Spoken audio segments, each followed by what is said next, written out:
Welcome back, beautiful souls. Many of you have been following my journey for years now, and I think one of the most frequent questions I receive is about what actually happens during a Breatharian initiation retreat. Today, I want to pull back the curtain and share the profound transformation process that occurs during these sacred gatherings of weirdos just like me. Before we begin, I want to acknowledge that what I'm about to share may challenge conventional thinking for people who don't follow me. This video is specifically for those of you who have been curious about taking this next step in your spiritual evolution. While I'll share as much as I can in this limited time, there are deeper aspects of the Breatharian experience that can only be fully understood when someone undergoes the Breatharian initiation itself. The initiation works simultaneously on all four bodies. The physical body, detoxification, culminating in the dry fast, followed by a sacred water ceremony. The emotional body is the clearing of stored traumas that manifest as food cravings. The mental body, which is the restructuring of belief systems around what nourishes a human being in a human body. And the spiritual body, which is deepening the connection to inner guidance and universal life force. Let's begin with the foundation.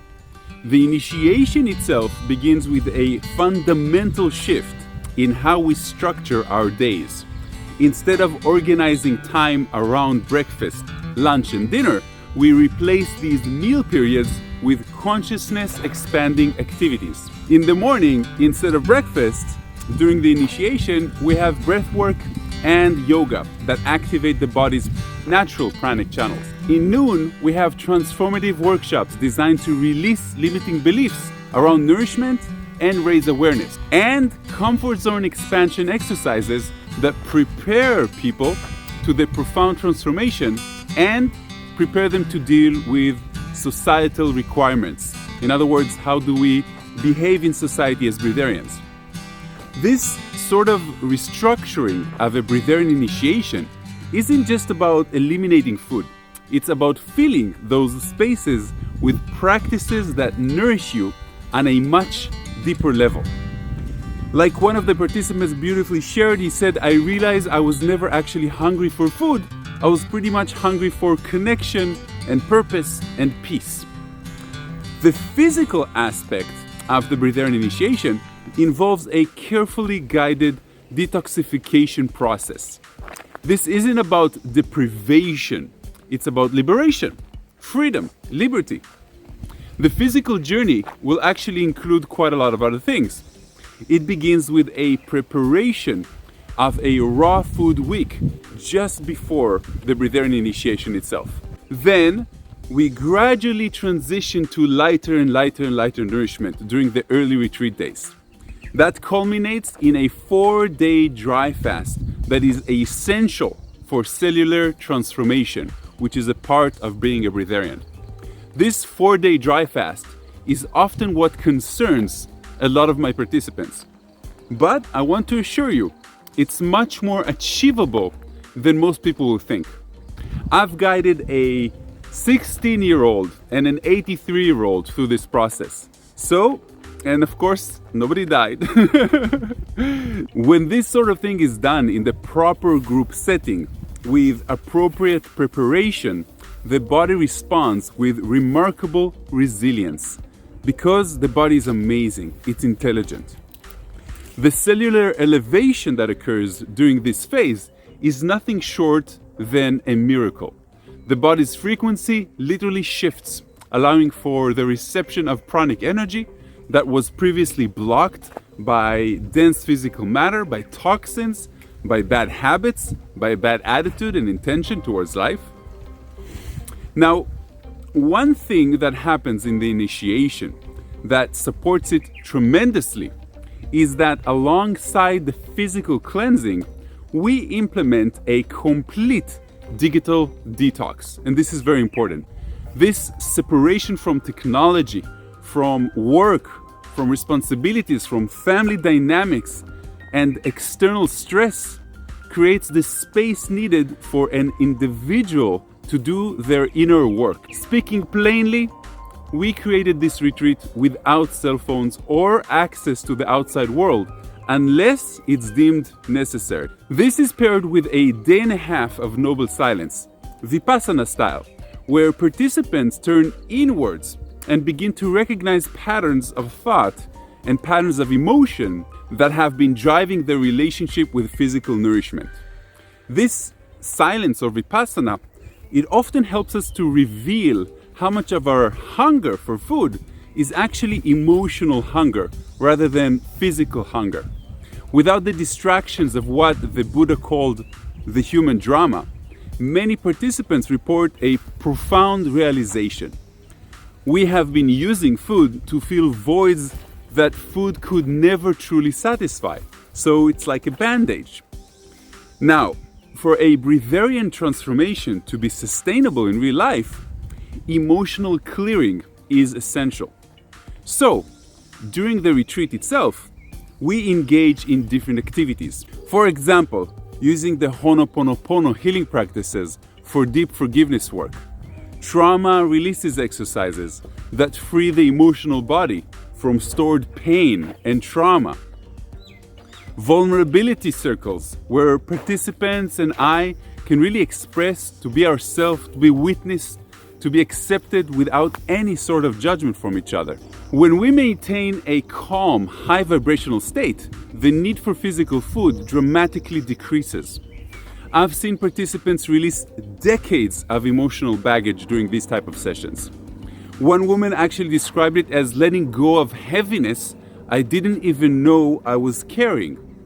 Now, this emotional lightness, it creates the conditions for pranic nourishment to flow freely, because those toxins that I'm talking about, these are obstacles to our energetic system in our body. Now, I want to say a few words for those of you that are a little bit more advanced about alignment for transformation. When these four bodies come into alignment, the transformation isn't just about food, it's about a completely new way of being in the world. You've probably felt these type of things in your life. It's when you're in a high vibration. Suddenly there's more synchronicity, you're happier, things start happening by themselves. You don't think that you need anything outside of yourself. During the water ceremony that follows the dry fast, participants receive their first sips of water infused with the loving intentions of the group. Many people describe this moment as a rebirth of a sort. Their body is accepting this pure water as if receiving water for the first time. One of the most powerful aspects of the retreat is witnessing the transformation in others and in yourself. This helps you accept that you can achieve anything in life. As days during your Breatharian retreat and afterwards pass without conventional nourishment, most people are actually astonished that they have mental clarity, and which actually becomes even sharper, lightness and joy. They have an increased energy levels rather than depletion after the water ceremony, of course, and not before the water ceremony. And actually, seeing is believing. And when participants witness other people thriving on pranic nourishment, their own belief systems naturally expand to accommodate this new possibility. This is why we have so many different testimonials and people who wrote books about it, and people like me who are sharing their experiences online. During the final phases of the Breatharian initiation, we focus on integration in the outside world.